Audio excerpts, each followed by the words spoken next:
Olá, pessoal. Olha nós aqui de novo, né, Rafa, para mais um episódio da Squad Verso.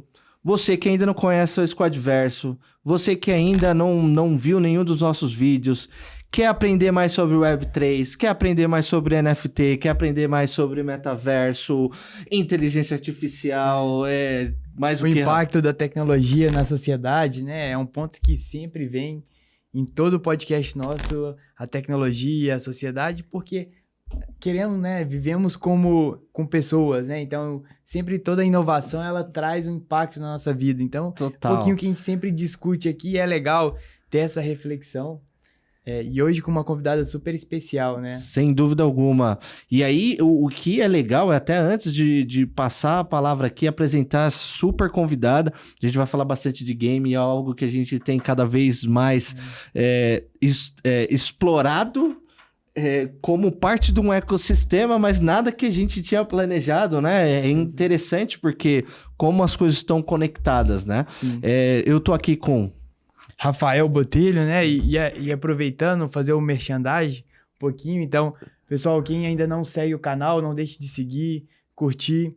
Principalmente também gerar comentários aqui para dar um feedback para a gente sobre os conteúdos, tipos de conteúdos que gostariam de ver aqui, convidados. Então, se você segue alguém, acha que essa pessoa realmente está tendo impacto, que vai agregar bastante para o universo de Web3, o universo do metaverso que a gente fala aqui sempre, toda semana. Por favor, não deixe de colocar o nome dessa pessoa aqui. Vai ser muito útil pra gente, né, Rafa? Total. E nós estamos, além do YouTube com o Squadverso, estamos também no Spotify também com o Squadverso, estamos também no Instagram.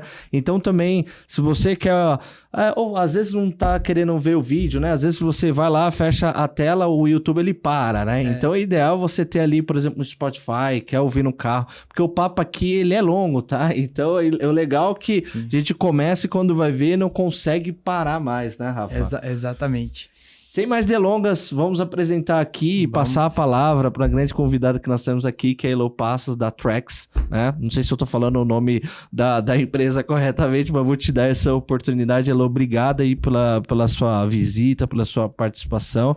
E aí, conta mais quem é Elo e fala um pouco mais sobre a Trax aí, que vai ser bom a gente te conhecer. Legal, bom demais. Muito bom aí quem tá assistindo, né? Vou reforçar o convite, sigam o canal aqui se vocês ainda não seguem. Que legal. Né? Meu nome é Heloísa Passos, eu sou a CEO e fundadora da Trax. A Trax é uma startup de blockchain games, então a gente desenvolve jogos e tecnologias para Web3, então pensando muito em tecnologia de integração, tecnologia para a gente conseguir facilitar aí o que a gente tem hoje de onboarding, de camadas ali dentro do universo de blockchain games. Sou formada em desenho de animação, me pós-graduei em gestão e economia criativa. Sempre fui muito apaixonada por games, né? Meu jogo preferido foi Mario durante muito tempo. Hoje é Mario Pokémon, mas gosto muito de jogo indie também. Que legal. Então, raiz mesmo. Eu gosto bastante. Adoro jogar e comecei minha jornada com blockchain games em 2020, quando eu criei uma comunidade que se chamava X Infinity BR. Essa comunidade acabou se tornando a maior comunidade da América Latina de X Infinity, com 30 mil membros. Nesse meio tempo eu tinha criado uma startup que tinha um foco ali mais no educacional, né, no conteúdo. Vendi essa startup e aí agora estou full na Trax, né, para transformar no primeiro unicórnio de Web3 game da América Latina. Que legal. Linda história. Então, acho que iniciar a pergunta, né, sempre a gente toca muito na questão do mercado, né, a gente sabe que o mercado agora, boa parte do mercado de Web3, ele tem sofrido um pouquinho com o urso, né, a gente sempre... Tá no bear market mesmo, né, tá nesse momento que todo mundo acredita que morreu. Exato, mas o mercado de game a gente vê que tá um pouco diferente, né, ele não tem sofrido tanto, pelo contrário, né, a gente vê cada vez mais o game mais difundido, principalmente com grandes jogadores que eu falo de futebol, artistas, ex-jogadores também muito envolvidos nisso, fazendo muita live. O Casimiro, por exemplo, é um exemplo, né, de uma pessoa que teve um certo sucesso no início, conectado ou não, né, ali com lives de game. O mercado, assim, como que se analisa hoje esse mercado de games um pouco mais, falando um pouco mais macro, né? Você vê realmente esse crescimento, para onde você acredita que ele tá indo? Qual a visão de você sobre isso? E até conectado com uma especialidade que eu vi aí que você já falou de Create Economy, né? Então Exato. você conhece muito bem também esse mercado, se puder, fica à vontade. Legal. Eu acho que antes da gente falar de mercado, é importante a gente entender como que funciona a economia dos jogos, né? Boa. Porque ela está muito ligada no que a gente tem de evolução do que a gente vê de indústria hoje, né? Então, a gente divide primariamente em 3 momentos. No Pay to Play, que é quando a gente compra o cartucho, o desenvolvedor só tem uma fonte de monetização, que é a venda do jogo, e a gente só tem uma fonte de experiência, que é terminar aquele jogo, e no máximo ficar em repetição, de tipo, conseguir fazer 100% do jogo ou terminar ele mais rápido. A gente tem o segundo momento, que é quando as pessoas começam a ter acesso ao computador doméstico, à internet de banda larga, a dispositivo mobile, que é o que a gente chama de free to play. Então, nesse momento, a gente começa a jogar de graça, mas para a gente poder ter outros acessos, a gente precisa comprar. Então, eu quero uma armadura diferente, eu quero que meu personagem ganhe 2 vezes experiências num período de 3 horas, eu quero ter mais itens, enfim. Então, eu começo a pagar e o desenvolvedor, ele começa a receber outras fontes de monetização. Então, a gente começa a ter mais escala. Esse momento da indústria, que é o que a gente tem de mais próximo ao que a gente tem hoje, né? Possibilitou que a gente tem de jogo de grande escala, né? Os jogos online, como o Tibia, Ragnarok, Mu, League of Legends, Fortnite, enfim. Então, a gente começa a ver agora mais jogos online, as pessoas tendo a possibilidade de jogar e novas profissões surgindo. Então, se antes eu só tinha profissões que elas estavam diretamente ligadas ao desenvolvimento de jogos, agora eu posso ter streamers, agora eu tenho atletas profissionais, agora eu tenho fisioterapeuta e psicólogo desses atletas, agora eu tenho coach, treinadores desses atletas, enfim. Então, a gente começa a expandir um pouco o que a gente tem de ciclo do mercado. E quando a gente fala de tamanho de indústria, a gente está falando que a indústria de games hoje, ela tem um tamanho de 190 bilhões de dólares, né? É uma das 5 maiores indústrias do mundo, maior que indústria como música, Cinema. por exemplo, cinema, enfim. Então, ela é uma indústria muito grande e ela começa a fazer o que a gente chama de cross de entretenimento. Então, a gente vê um Super Mario, que foi o filme de games que mais faturou na história, né? A gente começa a ver o The Last of Us, que foi mudou o que a gente tinha de Naughty Dog, e agora tá dentro da HBO, por exemplo. Fortnite lá com show, com o maior número de pessoas, que eu esqueci o nome do show. Exato, tipo, a gente começa a ver essas outras verticais se conversando, né? O que dá muito espaço para o que você falou da Creator Economy. Então, agora eu tenho pessoas que elas acabam agindo como agentes orgânicos ali para fazer a divulgação de jogos, enfim, de experiências, né? Só que, ainda assim, a gente tá falando de um mercado muito concentrado. Então, quando eu falo 190 bilhões de dólares, eu tô falando que mais de 80% disso está concentrado na mão de 10 players, praticamente. Nintendo, Tencent, Sony, Supercell, Blizzard, Vivendi. com Microsoft, exato. Então, tipo, a gente começa a ver esse movimento, um movimento que circula muito dinheiro, mas um movimento que eu tô muito na mão das desenvolvedoras. Então, por exemplo, se eu quero ficar jogando 12 horas por dia e eu tenho uma espada melhor, e o Rafa não tem uma espada tão boa... Que é o tal dos skins, né? Exato. Uma skin ou uma arma mesmo, que ela vá dar mais dano, que ela vá ser mais bonita, a gente não tem a possibilidade de trocar esse item. Porque o que você pode fazer é jogar num fórum de quero espada X. Aí eu vou falar, tenho espada X, né? E aí antes a gente só tinha TED, nem existia Pix, né? Então eu falava, Rafa, me faz o TED e eu te mando o item. Só que você não sabe se você recebe o seu item. E isso no Web 2? No Web 2. No Web 2, que Tibia, legal, não sabia. O Tibia dá pra fazer isso, que Tibia legal. da vida. Você não sabe se você recebe o seu item, eu não sei se eu recebo o meu dinheiro, o desenvolvedor não recebe nada. Não tem uma ligação entre esses 2 pontos, né? Exato. E aí a gente tem a questão da confiança, né? Realmente, tipo...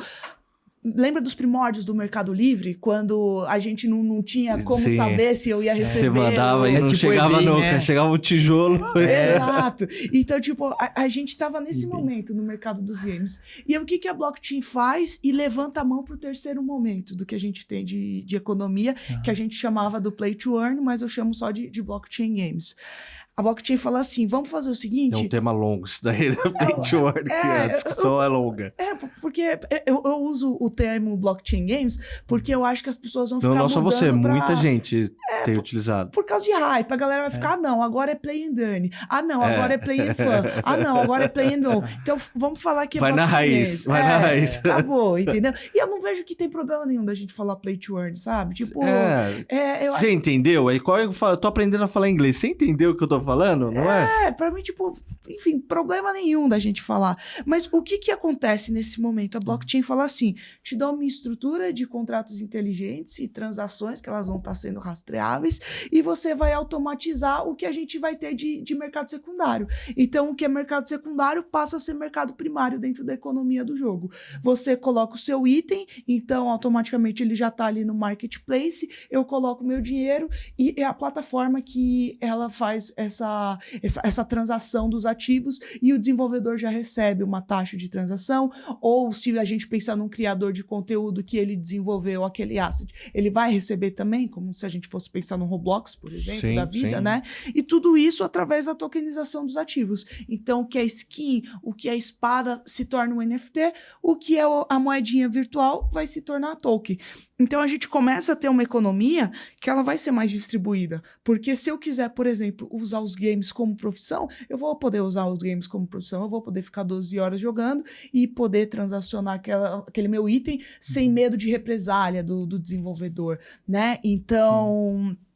acaba criando essa economia mais circular, onde mais pessoas têm a possibilidade de desenvolver, de poder jogar, e agora eu não tenho só os atletas que vão jogar profissionalmente, né? Eu posso ter os blockchain gamers mesmo, a galera que vai estar jogando, porque vai ter alguém que vai querer aquele item mais raro, aquele personagem, enfim. Willow, ouvindo essa última indagação que você deu, eu achei super interessante que também nós vemos hoje um desafio hoje do mercado de publicidade, de marketing, etc. Eu estava participando da Web Summit de um debate que a Loud e a Dragons trouxe, que eu achei bem legal, que era como eles também estavam se preparando para criar um modelo de monetização que não seja mais aquele simplista de você falar, tá aqui a publicidade, pronto, e vem comigo só porque eu tenho a comunidade, mas não, criar alguma coisa estruturada no 1P, né, que é o dado ali que você capta, você trata e você cria um programa de loyalty, né? Eu acho que melhor do que isso, a própria esports, game e também o Web3 tem uma oportunidade grande, né? Como que você vê essa oportunidade também de publicidade indo para a área de game e também indo para a questão de Web3? Eu acho que não tem problema nenhum a gente monetizar através de dados, né? Mas eu acho que quando a gente tem uma monetização de dados como é feita hoje, que tipo, é praticamente, assina aí se você quer usar a plataforma, senão não vai entrar. Eu acho que não funciona assim, né? A gente já tem exemplos de caso de uso na blockchain há muito tempo. O navegador Brave é um exemplo desses, né? Que você navega e você escolhe qual publicidade você quer clicar e você ganha uma parte de bets ali, né? A gente tinha o BitTorrent, por exemplo. Então, já existiam ali algumas coisas que recompensavam o usuário.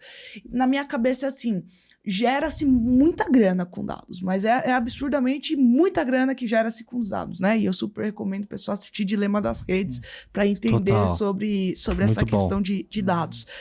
Por que a gente não consegue redistribuir um pouco essa questão para os usuários, né? Então, tipo, a gente entende que cada vez mais pressão de acionista é muito forte, principalmente em empresas listadas pela Bolsa, mas a gente entende que cada vez mais os usuários, eles querem ir para algo mais orgânico.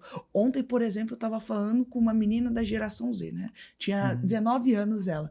E aí ela estava me falando de TikTok, e aí eu olhei assim, eu tenho 30 anos, eu falei assim, caramba, como eles voam assim, Sim. É absurdo, né? Tipo, a cabeça que eles têm e tal. Ela estava dando exemplo de, tipo, uma propaganda de legging, né? Como ela gostaria de ver uma propaganda de legging de uma influenciadora dentro do Instagram. Então, ela queria ver, por exemplo, de tipo, eu acordei aqui, minha rotina é comer, pus a legging e tal, porque eu tô indo pra academia e depois eu vou trabalhar e eu preciso de algo que seja confortável, não sei o quê. Então, algo que esteja muito mais soft, né? Do que essa publicidade hard que a gente vê, que eu não posso falar aqui com vocês de tipo, sei lá, viagem a Noronha. E aí vai aparecer daqui a pouco um monte de viagem a Noronha aqui no meu celular. Sabe? Então, bem agressivo, né? Exato. Então, eu acredito muito em programa de recompensa, mesmo porque também fomenta o outro lado, quando a gente pensa no lado ali do o outro stakeholder, que é quem está vendendo, né? Esses marketplaces, a fomentarem quem está podendo consumir. Então, gente, tá rolando a final aqui do CBLOL.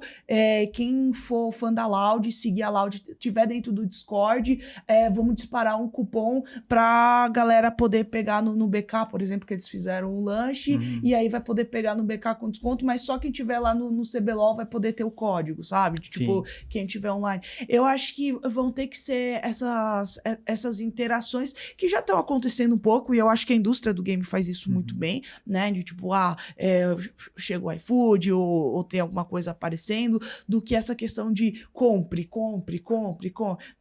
Primeiro que a economia tá meio ferrada, né? Então, tipo, quando você fala compre, é meio complicado. Segundo que é isso, as pessoas elas não querem sentir que elas são mais só um produto. E aí eu acho que é muito onde entra a nossa Web3, né? Então, tipo, pensar em Web3, mas muito nessa Web 2.5, né? Do que a gente tá começando a entender como descentralização, começando a entender que a gente não precisa mais ser produto, mas não estando ainda numa descentralização completa. É bem legal que hoje eu vim ouvindo, né? Na verdade, na Crypto9 da 89, eles trouxeram o Bob Banner-Christ para falar sobre o projeto dele lá, que eu achei espetacular. Mas a forma como ele abordava o tema, né? Que ele falou, eu fiquei 6 meses estudando, e vai ser um tema que a gente vai trazer aqui, sua opinião sobre a questão da importância da educação, mas ele passou 6 meses estudando antes de entrar, porque faz muito tempo que tá todo mundo falando, vamos fazer o Shape e tal, em NFT e etc, que você vai ficar rico. Você vai ganhar dinheiro e tal. E ele já é rico, né? E ele já é né? Milionário, na verdade. By the way, ele já é milionário, né? E a imagem dele é muito forte, né? A gente, como brasileiro, né? Tem uma história bacana do Bob no esporte. Só que o que é legal, ele só entrou quando ele passou a entender que, na verdade, a questão monetária, ela é importante, mas não é a mais importante. Então, ele queria uma ferramenta para dividir alguns assets importantes que substitui o autógrafo ali, que passa a carteira dele e vai dando NFT que custa $3 pros fãs dele, né? Como você também vê uma transformação que você tá falando, que nem tudo também é só a questão da grana, mas como você monetiza no formato de relacionamento, né? Eu tenho um asset aqui, né? Eu vou trabalhar essa minha comunidade, embora ele falou muitas outras estratégias também de comunidade, mas eu achei legal como também você vê pela perspectiva de um posicionamento da sua imagem, não só necessariamente o $3, os $3 que ele tá pensando ali, né? Sabe uma linha que eu gosto muito de comunidade? É fan token. Então eu gosto bastante, assim, por exemplo, a Socios.com, né? Que eu acho que é a maior startup de blockchain focada em esportes do mundo. Você pensar que a comunidade mais forte que a gente tem no mundo, para mim, são 2 comunidades muito fortes que a gente tem no mundo. É a comunidade religiosa e a comunidade de esportes, e aí a gente quebra isso em outras microcomunidades, né? Total. De tipo, diferentes religiões, aqui, diferentes esportes, e aí dentro dos diferentes esportes a gente quebra para diferentes times, por exemplo, diferentes clubes. Então, quando a gente pensa que já é uma comunidade muito forte, sei lá, quanto custa para um flamenguista poder tomar um café da manhã com o Zico, né? Eu acho que é muito a gente pensar tem coisas que realmente não tem preço, né? Exato. Tipo, experiência. Exato. Tipo, quanto que vai custar eu estar numa cadeira cativa vendo a final de um campeonato, assim, sei lá, da Portuguesa, por exemplo. Pô, a Portuguesa é meu time do coração. Quanto que vai custar isso? Então, quando a gente, por exemplo, traz esses benefícios do fan token, de você compra isso e você, tipo, consegue reverter seja numa camiseta, seja numa camiseta autografada, seja, tipo, num asset que prove que eu tive certo contato ali com tal jogador, enfim, a gente começa a expandir um pouco do que a gente tem de benefício, porque a NFT tá provando que é sua. tá ali na blockchain, tipo, é registro. Então você tem como provar que ela é sua, diferente de você fazer um JPEG ou, sei lá, copiar. Não, tá ali. Propriedade. Exato, Sim. tá provando que é você, sabe? Tipo, por exemplo, eu fui no lançamento do fan token do Palmeiras, lá com a sócios, e tipo, ganhei uns fan tokens do Palmeiras. Eu tenho como comprovar que eu estive lá no evento, né? Tipo, além das fotos, eu tenho como comprovar. Então, eu acredito muito nisso. E aí, quando a gente entra para a comunidade musical, para a comunidade de artistas, enfim, acaba valendo muito, né? Então, eu acho que é a estratégia de realmente você estudar para você não cair numa questão que nem o Scooby, que foi um tiro pela culatra, né? Total. De fazer lá, não, vai vir, vai surfar comigo, enfim. Que queria colar com o BBB, na época do BBB, né?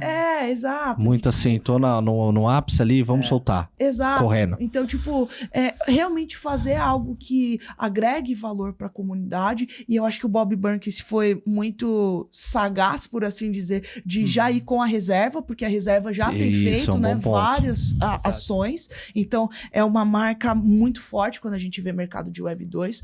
Tanto que hoje, para mim, a reserva é o uniforme de Faria Limer, né? Então, tipo, por acaso, eu estou de reserva, mas eu acho que a reserva teve esse posicionamento, conseguiu entrar e trazer benefício para a comunidade deles. Então, quem comprava lá os NFTs ganhava o tênis personalizados, os hoodies, que por acaso eram muito bonitos, os moletons, os passarinhos, enfim. E aquilo acaba sendo realmente um item de colecionador, né? Tipo, gosto muito da marca, gosto muito do Rony, gosto muito das pessoas que andam com o Rony, e eu comprando a marca me faz me sentir mais perto daquelas pessoas, né? Então... E transforma, porque eu achei legal, porque ele traz também para o mundo Web 2.5, né? Que a gente tem discutido bastante. Esses exemplos que você trouxe, ele até falou no programa, que é como você relaciona também uma empresa que tem trabalhado bastante essa relação do físico, né, do digital, né, que eles falam do físico e do digital, né, então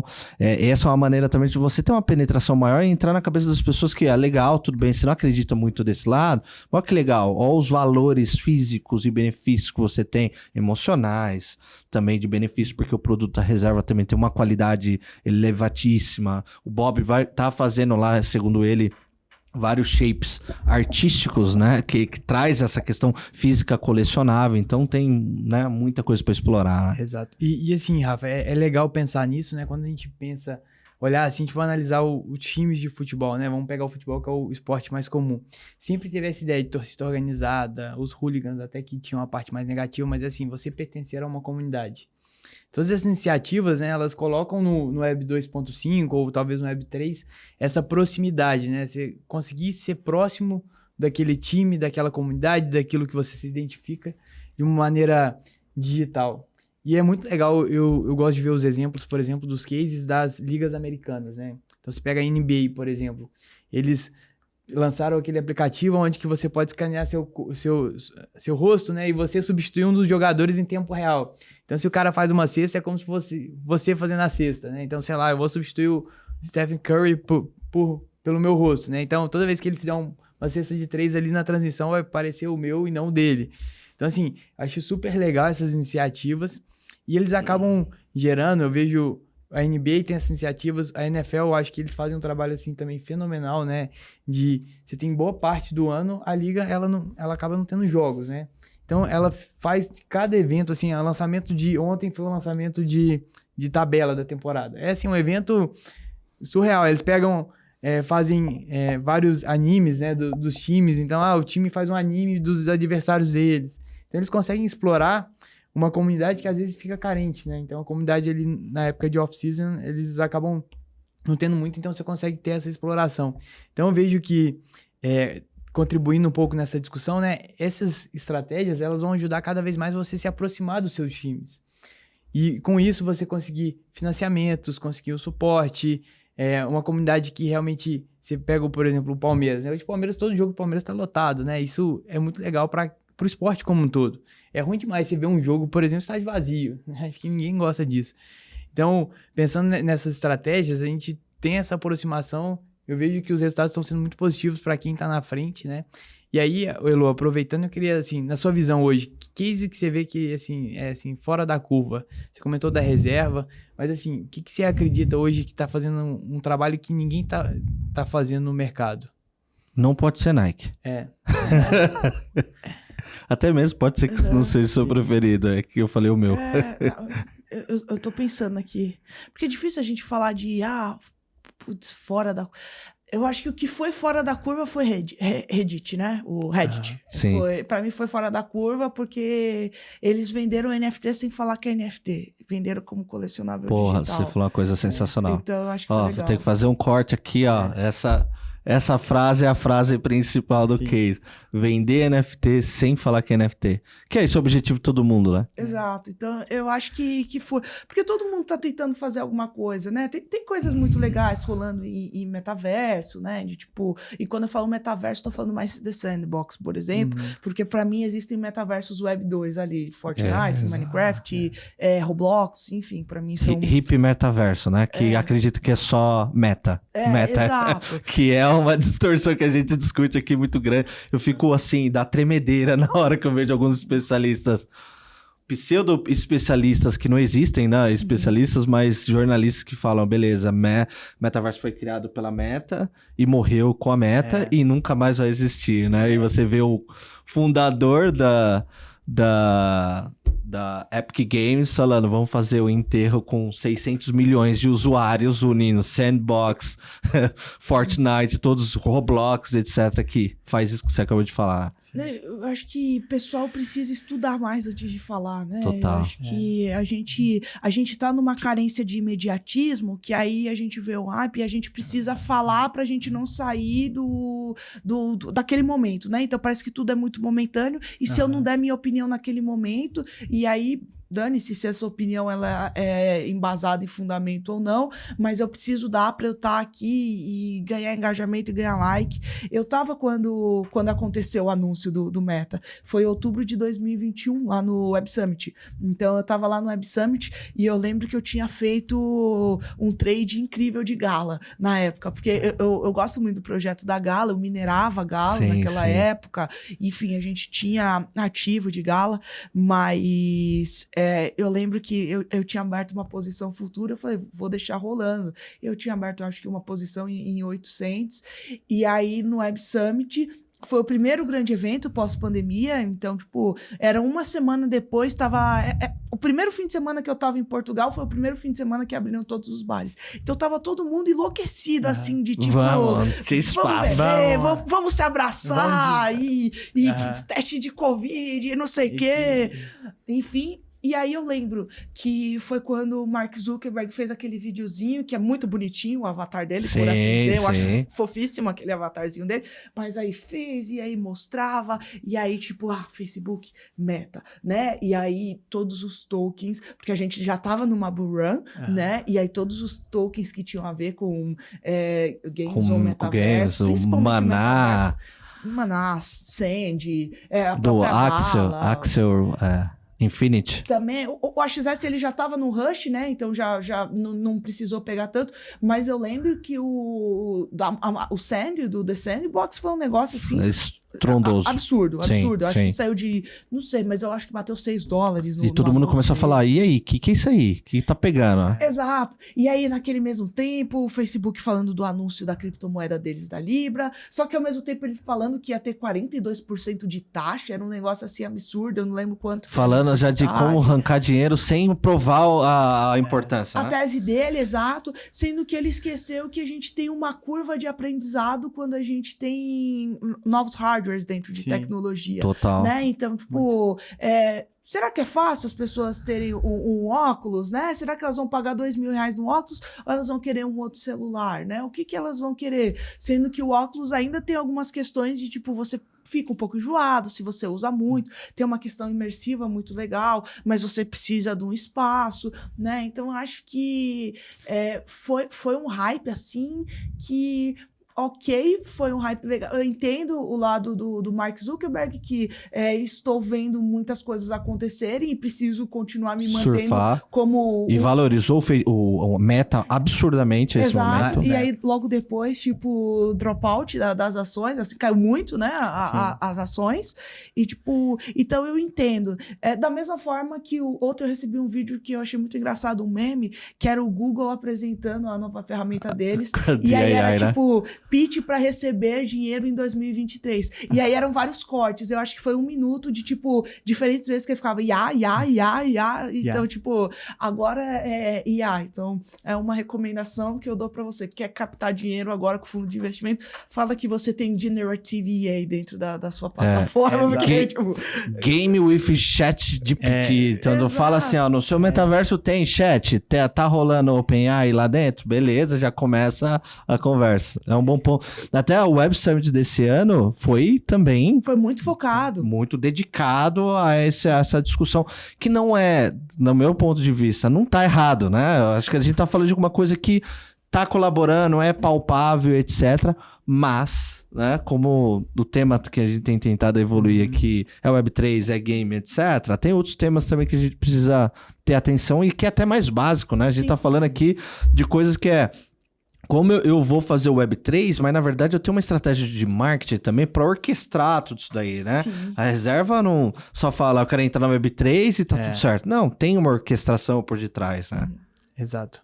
E falando sobre essa parte de inteligência artificial, hoje qual que é o impacto que vocês já conseguem sentir, assim, na parte de gamers, né? De games, se tem uma parte específica lá do ecossistema que você explicou que você acha que vai sofrer mais, como que vocês hoje estão vendo essa parte? Eu sei que assim é muito novo, né? Todo mundo tá com esse receio, né? A gente tá todo mundo preocupado, como que isso interfere no meu negócio? E é muito mais perguntas do que respostas. Mas assim, como que vocês estão enxergando? Assim, quais perguntas vocês estão fazendo nesse momento? Eu acredito muito na inteligência artificial como uma aceleração de processo dentro do que a gente está fazendo. Então, para eficiência, né? Exato. Por exemplo, quando a gente pensa num processo criativo de desenho mesmo, a parte artística do concept. Como que funciona? Eu preciso falar, diretor de arte. Você vai pegar de exemplo um Stardew Valley, você vai pegar de exemplo um Harvest Moon, você vai pegar de exemplo isso aqui para você começar a desenhar conceitos criativos, mas eu quero pelo menos 3 conceitos criativos diferentes. Ele vai ter um tempo que ele vai precisar ir atrás das artes, peneirar, filtrar aquilo que é bom, e seja em Pinterest, seja no ArtStation, enfim, para poder ver e aí poder começar a construir o processo dele. Se você pega um Midjourney, por exemplo, aí você consegue colocar lá em prompt de tipo, quero coisa nessa linha. Então, ele já tem mais ou menos um filtro do que ele pode seguir, né? Ele pode pegar umas artes principais ali do que eu falei, mas ele consegue ter uma expansão maior para aí ele poder criar em cima. Então, usar como referência e não como substituição de trabalho, que nem algumas pessoas estão colocando. Não acredito em substituição de trabalho. Eu acredito que acelera processo para a gente poder criar outras coisas. Eu acho que para a indústria criativa é muito legal, porque a gente consegue diminuir tempo de pesquisa, tempo que sei lá, seria... a gente não precisaria pensar. Até pensando em futuro das profissões, sabe? Se a gente conseguir diminuir tempos de certas coisas com inteligência artificial e eu conseguir ser mais criativa, talvez eu não vou precisar de ter tanto tempo para trabalho. Então eu vou ter jornadas de trabalho menor e eu vou poder dar, tipo, mais qualidade de vida para as pessoas, né? Então você vai conseguir trabalhar, mas você vai conseguir aproveitar a sua vida. Sim. Não ficar das 8 às 6 no escritório. Talvez se você ficar das 10 às 2, tá ok. Você já vai ter conseguido produzir tanto quanto você produzia antes. Então eu olho muito para essa linha, para a parte de código ajuda bastante também para o pessoal de programação, tipo, já te passa alguns prompts, enfim, já te acelera algumas coisas. Então eu tô enxergando muito a inteligência artificial dentro dessa linha, né? A gente, por exemplo, na Terex tá estudando como a gente faz o Generative AI, né? Que eu brinquei agora, mas é algo que o pessoal tá falando muito. Então, como que a gente pode fazer gerações de mapas procedurais, né? De forma que eu tenho 6 dungeons distintas pistas, então essa aqui vai ser terra, essa aqui vai ser fogo, essa aqui vai ser ar, essa aqui vai ser gelo,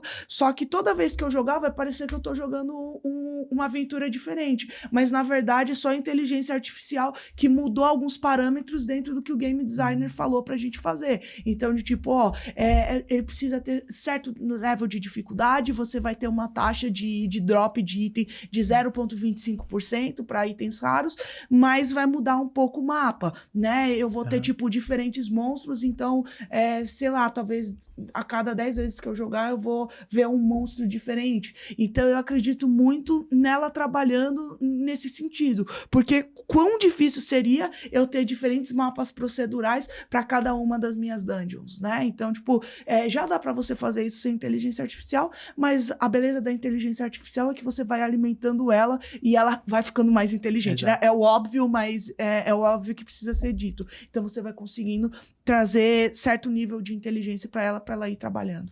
Na verdade, ouvindo você, me veio até na cabeça duas pesquisas que eu vi, que aconteceu na Inglaterra, que era a análise que eles fizeram para o âmbito de dev e de designer, mas eu vou falar só de designer porque foi mais impactante a diminuição de tempo realmente pelo aspecto que você falou, pela questão da busca de referência, a parte do planejamento de designer, né? Que é a core, né? Se o cara sem referência, o cara não faz nada. E caiu realmente 50%, mas ao mesmo tempo também o custo do designer caiu ao mesmo tempo, né? Só que é legal, vendo na perspectiva do tempo que também vai ser aplicado em educação, na vida, etc., você motiva esse designer mais e você também cria possibilidades para ele aprender mais sobre isso, né? E eu fico imaginando a velocidade de absorção que esses designers têm pela quantidade de geração de imagens generativas que ele também vai ter. Porque imagina, você tinha uma referência antigamente, né? Eu sou formado como designer, né? Minha formação é design. E eu amo, hoje eu trabalho na área de marketing, mas eu amo principalmente esse momento de levantamento de referência. O que era interessante, antes a gente ia pegar... Eu fui designer de revista, que era o mais difícil. A gente ia pegar muitas revistas para pegar o design da diagramação daquelas revistas. E eu lembro que era assim, era físico. Aí você evolui para uma outra coisa, você vê um Photoshop, você vê uma evolução de sistemas que também traz templates, ou você também tem o digital ali online, o Google, etc, que você vai buscando, você tem um Pinterest, e agora você tem imagem generativa que você, de uma maneira de prompt muito simples e objetivo, você também tem mais referência. Imagina a cabeça, né? A velocidade que ela vai também capturando referência é absurda, né? Eu fui designer de muitas coisas. Eu me formei em comunicação visual, em técnico, né? Que Depois legal. fui para desenho de animação. Então, eu fui designer multimídia, trabalhei com audiovisual, eu fui designer de produto, eu fazia desenho para Disney aqui, então eu fazia embalagem, eu fazia os ursos de pelúcia e tal, tipo, Frozen, eu trabalhei, Sim. enfim. Fui também designer gráfica e aí depois eu comecei a fazer carreira em direção criativa. Então, eu gosto muito, né? Eu acho que é legal.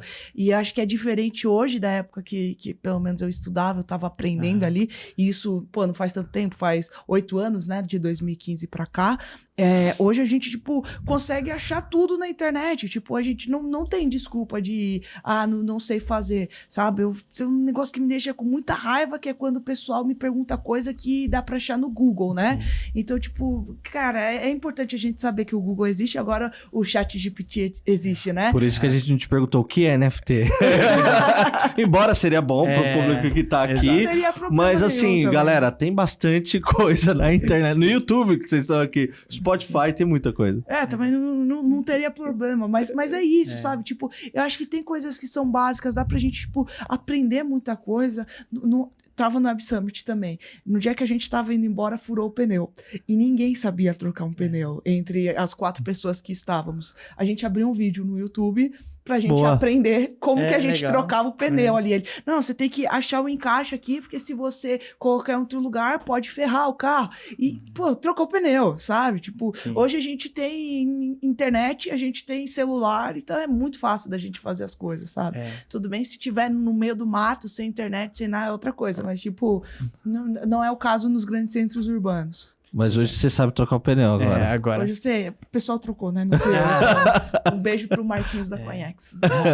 Ô Marquinhos, depois grava um vídeo como troca o pneu pra ajudar outra pessoa a trocar o pneu, entendeu? Mas vai depender também do modelo do carro, né? Também. Às vezes, dependendo do modelo do carro, você Por sabe isso que ele trocar tem que o pneu. gravar o vídeo, entendeu? Exato. É muito nichado às vezes o negócio, entendeu? Exato. E assim, e é legal isso, até falando de carros, né? A Volkswagen, ela tem um modelo, né, de manual com inteligência artificial, né? Eles usam lá a inteligência artificial da IBM. Então, assim, é muito legal, que é muito mais prático, né? Você acessa ali o modelo do seu carro, manual, ninguém lê aquele tanto de página. Você vai ser muito mais direcionado. Fala assim, ó, eu tô com um problema aqui do pneu. Aconteceu isso, o que eu tenho que fazer? Essa luz aqui, bate um retrato, né? Vi lá, essa luz acendendo no painel, o que significa isso? É muito mais prático. A gente vai, realmente, a inteligência artificial, é bem legal essa análise sua, Elo, que realmente ela vai acelerar muito o processo. Pra gente talvez sair do automático, né? Muitas vezes a gente tá no automático fazendo coisas ali operacionais o dia todo, a gente não para poder refletir. Pô, será que esse caminho tá legal? Será que realmente essa abordagem é a melhor? Só que ao mesmo tempo também a gente vai ter esse desafio das pessoas, né? Que nem todo mundo é uma pessoa que consegue ficar ali um tempo sem fazer nada, né? Realmente cada pessoa tem o seu perfil. Tem pessoa que é mão na massa e gosta de colocar a mão na massa, e se não colocar a mão na massa fica maluco, né? A ansiedade bate e essas coisas todas. E pensando justamente nisso, né? Perfis de pessoas diferentes. Eu queria trazer uma pergunta que ela vai estar muito mais relacionada agora com a parte do impacto do game na sociedade. Um primeiro ponto, a gente fala isso já, falamos várias vezes, mas é um tema sempre recorrente. Na China você tem uma certa restrição na parte de games, né? Principalmente as pessoas, quantidade de horas que podem utilizar, um controle muito maior. A gente sabe que, dado o regime, são perspectivas diferentes. O que se enxerga hoje, principalmente, né? O impacto do game na sociedade, então, nas pessoas que estão desde novo já participando, jogando e tudo mais, os impactos tanto positivos quanto negativos, né? E o trabalho que talvez precisa ser feito, pensando numa comunidade um pouco maior, né? Sei lá, a nível talvez de regulamentação, para que realmente esse universo ele possa ser cada vez mais explorado de uma maneira positiva para a sociedade como um todo. E é engraçado isso da China, né? Você tá falando, tô pensando aqui, porque a China é um dos maiores mercados que a gente tem de games no mundo, né? Eu acho que deve estar entre os 5 maiores mercados de games que a gente tem no mundo. Até mesmo por causa desse Tencent é chinesa, né? Exato. E tem quase tudo. Hong Kong ali, pô. Então a gente tem China, Rússia, Estados Unidos, acho que entra Japão também. Mas enfim, eu acho que tem uma questão de games, né, que as pessoas às vezes atribuem a violência ao gamer em si, sim, mas eu acho que isso já é algo que tá mais dentro ali da pessoa, né? Então, tipo, eu tive um papo desse há um tempo atrás de, tá bom, qual que é realmente o problema que tá acontecendo por trás ali para aquele jovem ser violento, sabe? Para aquele jovem, tipo, sei lá, seguir grupos neonazistas, por exemplo, sabe? Então, tipo, jogador de Counter-Strike mata, sei lá quantos. Será que foi isso, sabe? De tipo, qual que é o background familiar dessa pessoa? Qual que é o background de vida dessa pessoa? E então, eu acho que às vezes as pessoas, elas fazem essas atribuições que elas são meio errôneas, né? Eu passei grande parte... midiática também, né? Muito midiática, sim. Eu passei grande parte da minha infância e adolescência jogando, porque eu era uma criança muito solitária, eu era uma adolescente muito solitária. Então, tipo, eu tinha ali, quando eu era criança para adolescência, Pokémon, eu ficava jogando Pokémon, tipo, o dia inteiro, quando eu não tava estudando, eu tava jogando Pokémon, e aí depois foi mudando ali, que eu tinha um GameCube, aí eu jogava Need for Speed, jogava também todas as variações de Mario possível, de Mario Kart a Mario Dance Revolution, então tudo que eu podia jogar, porque eu tinha muita dificuldade de me comunicar, né? Então, tipo, eu já era uma criança sozinha, eu tinha minhas questões, então era muito difícil de me comunicar. Então, eu acho que aí entra um dos benefícios que você tem dos games, principalmente dos games online, quando tem nível de supervisão. Eu acho importante isso, né?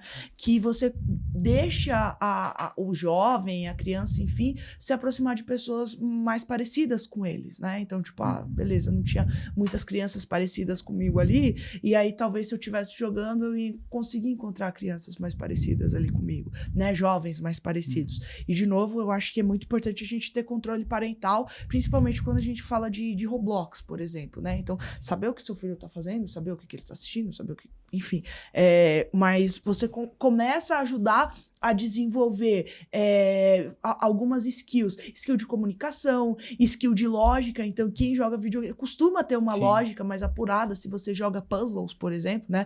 O Link Awakening, o Zelda, que eu joguei recentemente, é um jogo de extremamente puzzle, de você ter que buscar e você tem que achar, e tipo, tá aqui a pista, vai atrás. Então, você começa a trabalhar muito a questão de lógica também. Você pode trabalhar também uma questão muito de interação social. Então eu vejo, por exemplo, hoje muitas famílias que jogam junto Fall Guys ou Brawl Stars, enfim, então tio que joga com sobrinha, enfim, essas coisas, né? Eu acho bem legal. Então, eu acho que tem sim uma questão de você tomar certo tipo de cuidado, porque eu acho que, como é uma experiência muito imersiva, ela só vai trazer algo que já existe dentro de você. Então, tipo, algo que talvez estava meio escondido vira latente por você, tipo, tá repetindo várias vezes aquele processo. E às vezes, sei lá, não sei, mas pensar em transtorno pós-traumático, né? De tipo, você tá vivendo muito aquela guerra ali, tipo, como que pode ser? Mas eu acho que também não é tão radical a ponto de tipo assim, sei lá, porque eu tô jogando muito, eu vou ficar uma pessoa muito violenta, ou uma pessoa muito introspectiva, ou enfim.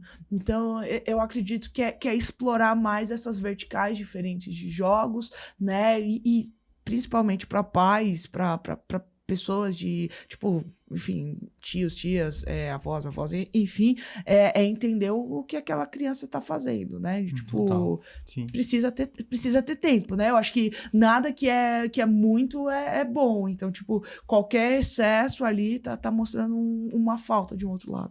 Total. E a gente trouxe aqui alguns casos, até aplicando a questão do metaverso, né? O próprio... Second Life, né, no passado, ele foi criado com uma proposta. Hoje ele tem uma proposta totalmente diferente, que é mais focado para o mercado de encontros, pornografias e etc., do sexo. Mas aquilo acontece porque a plataforma ela favorece isso? Não, na verdade... Toda a plataforma é espelho de um comportamento humano, né? Como você falou, às vezes você tem fatores psicológicos que estão ali dentro, a plataforma te favorece que isso aconteça. Às vezes a pessoa tá no mundo pornográfico e ele espelha aquele ambiente com uma maneira também de compartilhar fatores internos, né? Que ele pratica no consumo dele, né? Eu acho que é muito importante até para desmistificar essa situação do posicionamento político que aconteceu recentemente, inclusive. Eu acho que todo mundo que está no mercado game entende muito isso, e não é uma conversa que nós estamos tendo. Tem pesquisas de grandes universidades que comprovaram que não existe vínculo da violência com o game, e isso é muito importante. Eu tenho tanta pergunta para te fazer, mas assim, eu queria elevar um pouco até mais para aquilo que você domina. Eu acho que vai ser muito importante para colaborar com o nosso público aqui. E você não pode sair daqui sem responder isso daqui, que eu acho bem legal. Hoje você está empreendendo no mundo de game e também de Web3, e eu queria entender para você também quais são os desafios, você hoje que está no mundo game, para o mundo blockchain game. Que eu vou chamar até o mundo de blockchain aplicado ao game. Quais são os principais desafios do mercado Web 2, se eu posso dizer isso, né? Um mercado de games que tem já suas skins, tem a sua velocidade de carregamento visual agora cada vez mais aprimorada. Mas quais são os fatores, né, que para esse novo mundo e desafios que você vê que é um pouquinho diferente da questão do Web 2? Queria a sua opinião. Eu acho que uma das questões é eu conseguir conciliar o que é velocidade real de desenvolvimento com o que é hype, né? Porque eu acho que como as coisas em Web3 acontecem muito rápido, e aí eu brinco que quando você vive 1 ano em Web3, você, tipo, viveu 5 anos em Web3, na verdade, você, tipo, tem que acabar lidando com diferentes expectativas, né? Então, tipo, não, precisa sair uma aplicação rápida, precisa sair um jogo rápido. E a gente sabe que não é essa rapidez que acontece no mercado tradicional, né? Se a gente for ver alguns jogos, tipo, o jogo tem um período de desenvolvimento, tipo, jogos comerciais, quando a gente fala de console, dependendo de certos tipos de categorias, de 2, 3 anos, 5, 8 anos, se for algo mais AAA, enfim. Então, você tem um tempo maior de desenvolvimento, né? Eu acho que conciliar isso com comunidade Web3 é muito difícil. Comunidade Web 2 já está mais acostumada com essa questão, então você tem um tempo de exaurir bastante outros títulos, né? Para mim, essa é uma questão, a gente conseguir conciliar a expectativa com o que é a realidade de desenvolvimento de negócio. Eu acho que a segunda vertical é eu conseguir educar principalmente mercado de investimento e mercado corporativo do que é blockchain games, né? Então, legal, tipo, as empresas querem fazer uma experiência dentro de blockchain games. Então quero, tipo, sei lá, uma Coca-Cola chega e quero fazer uma experiência dentro do The Sandbox para essa temporada, que a gente vai fazer assim, assado, né? Às vezes essas empresas, elas nem sabem que elas podem fazer isso. Às vezes elas têm grana de marketing que elas vão, tipo, colocar num lugar que nem vai gerar tanto resultado. Então aí eu tenho um outro trabalho, que é falar, empresas, existe todo esse setor aqui e dá pra gente fazer coisas bem legais. E coisas bem legais que às vezes até você não vai gastar tanto dinheiro, né? E aí, quando a gente fala tanto dinheiro, é relativo, né? Porque às vezes 500 mil para Coca-Cola não é tanto dinheiro, mas para a farmácia do bairro é o faturamento dela anual. Então, eu acho que tem essa questão. E do lado tem o mercado de capitais também, que eu vejo que é muito mais especulação deles quererem conversar com as empresas para saber o que está acontecendo do que efetivamente investir. Porque o processo dos games é o processo inverso, como o processo de tecnologia, né? Você precisa pôr o dinheiro na frente para você ter o resultado depois. Então, eu acho que fazer o mercado de capitais entender é uma questão bem difícil. E eu acho que algo que é inerente a não só games, mas eu acho que ao ecossistema de Web3 é a gente realmente fazer a monetização. Então, para mim, é muito importante a gente pensar em monetização. Eu vejo vários projetos que são projetos incríveis, projetos muito legais, mas que ficam sempre com a proposta futura, de não, vamos fazer. E aí esses ficam dependendo de rodada de captação, e aí é dinheiro infinito, e aí é queima de caixa infinito, e aí é muito fácil empreender quando você empreende com o dinheiro dos outros sem responsabilidade, né? Então, eu acho que essa vertical de tipo, ok, como que a gente começa a realmente gerar dinheiro e a gente não fica só no âmbito de que tecnologia é legal, de a disrupção, é a nova economia do mundo, mas como que eu trago isso para a economia real, sem ser grandes players, né? Sem ser, por exemplo, exchanges da vida, enfim, trazendo, tipo, para essa realidade. Eu acho que são essas verticais que eu enxergo de desafios que a gente tem dentro do setor. E talentos? Talentos? Para você, como que tem sido para você, por exemplo, profissionais dentro desse universo? Eu falo que eu tenho uma grande capacidade, né? Eu falo que, tipo, uma das minhas grandes qualidades é trazer pessoas muito boas. E trazer pessoas muito boas a nível de parceiros. E quer trabalhar comigo, não? Eu ia fazer a pergunta, outra pergunta, né? Tipo, não quer vir junto você não quer vir com a gente, né? Não. Porque... uma vez eu li um livro, eu acho que esse livro mudou muito, né? Porque, enfim, eu não vim de uma família muito abastada, mas minha família sempre falou de, tipo, você precisa estudar, porque quando você morrer, se você não tiver dinheiro, pelo menos conhecimento você vai ter. Então, eu levei isso, só que eu levei, mas como que eu consigo transformar conhecimento em dinheiro, né? Porque esse conhecimento em dinheiro, enfim, então como que eu consigo alinhar os dois? E aí, na época que eu tava começando a seguir a carreira de, tipo, mudar um pouco dessa parte mais operacional de design para uma parte mais estratégica, eu lia muito. E um dos livros que eu li que eu gostei muito foi o Criatividade S.A., que ele falava sobre o processo ali da Disney, tipo, como que a Disney fez Lightyear, né, exato, que ele tá meio maestrinho assim, que é uma legal. silhueta, é lindo esse livro. E acho que a frase que mais me marcou no livro é que acho que era o Bob Iger, né, da Disney, da Pixar. Ex-presidente que voltou a ser presidente, voltou, né? Que aliás eu vou trazer um dado muito interessante sobre isso, mas ele tem uma frase dele que ele fala assim, eu sempre contrato pessoas mais inteligentes que eu. E aí eu vou muito pela essa premissa. Então, tipo, é difícil você achar gente no mercado? Não acho que é difícil. O que eu acho que é difícil é você conquistar essas pessoas. Então, tipo, hoje eu tenho o privilégio de ter na Trex gente muito boa. Gente que trabalhou com a Gameloft, gente que trabalhou com a Disney, gente que trabalhou com Angry Birds, enfim, com a Cartoon Network. São pessoas que elas acreditam que a gente pode sim fazer uma nova indústria, uma indústria que a gente consiga descentralizar mais, que a gente consiga trazer mais projetos. São pessoas que elas realmente acreditam nesse propósito que a gente tem, que é transformar a Trex nesse grande hub de Web3 Game da América Latina, né? Nesse grande desenvolvedor de tecnologias e jogos pra gente não só mais agora no Brasil exportar commodity, mas a gente exportar também conhecimento, a gente exportar talento. Então, é isso que eu quero fazer com a Trex e é isso que todo mundo que tá vindo junto quer fazer também. É um pitch, hein? Olha isso aí. Você é investidor. Embora, não tô falando que você queira investimento, mas... Você é investidor atento, velho. Atento, porque tá totalmente fora da curva aqui. Exatamente. O que você tá falando, né? É música no ouvido de investidores, né? Pra ficar atento ao Trex, aí eu acho que é importante. A gente já tá caminhando pro final, a conversa é muito longa. Não sei se, Rafa, tiver mais alguma só pergunta. complementar, né?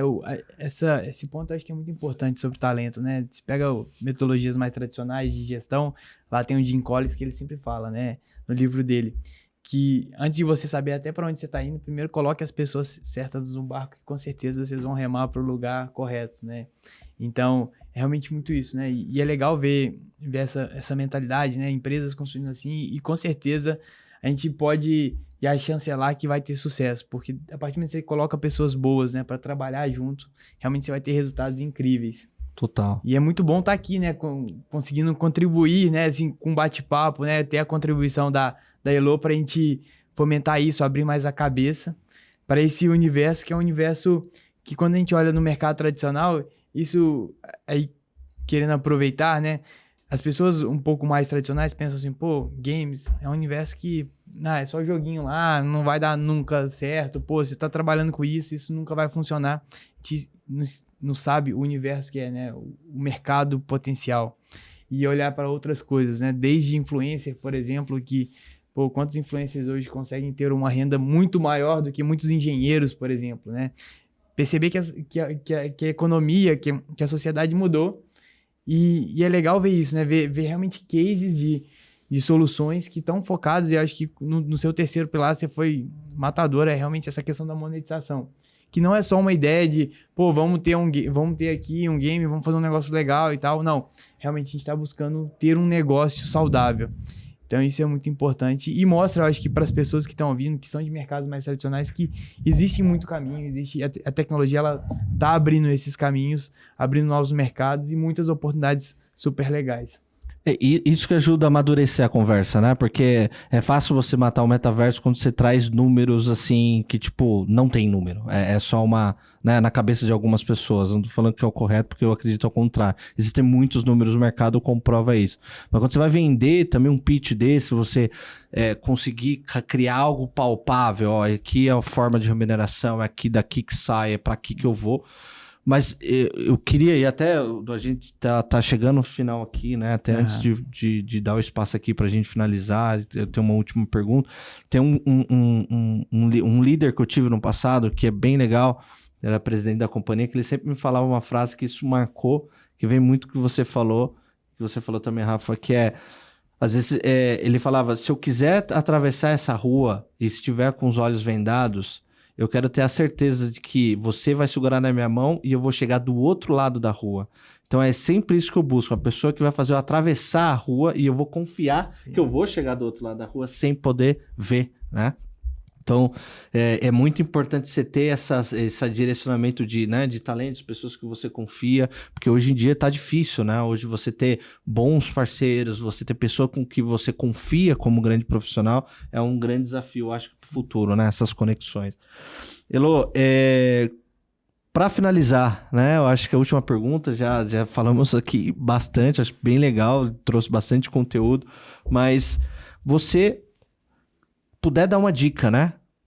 Principalmente para mulheres que estão começando agora, tá? Que estão ali na batalha e, puta, quero aprender sobre Web3, quero empreender na área de games, assim, você como uma história sensacional, a gente viu aqui no seu speech, o brilho no seu olho é claro, né? Embora você tenha um olho muito bonito, então o brilho de olho fica até melhor. E esse brilho, como que você indica, né? Qual é o caminho que você indica para outras mulheres também que podem se espelhar em você e buscar? Porque eu acho que esse é o nosso propósito aqui, né? Não é só falar de tecnologia. Você viu que em todos os momentos você traz a sua história como algo que vai influenciar a sua carreira, né? O que você indica aí para outras pessoas? Não só para mulheres, eu falo para o público em geral, mas principalmente mulheres que estão assistindo aqui a gente. A gente falou do Bob Iger, né? Sim. E agora ele acabou de voltar pra Disney. E algumas pessoas estão falando que provavelmente a Disney vai comprar o Roblox. Né? Então, tipo, ele tinha uma questão muito forte de inovação e de aquisição. Então, trouxe a Pixar, mudou e a Disney virou esse grande conglomerado de entretenimento, de mídia, e agora ele tá vendo isso de novo. Então, vou pegar ele como exemplo do que eu faço todos os dias, que é não ter medo de inovar. Tipo, a gente precisa tentar.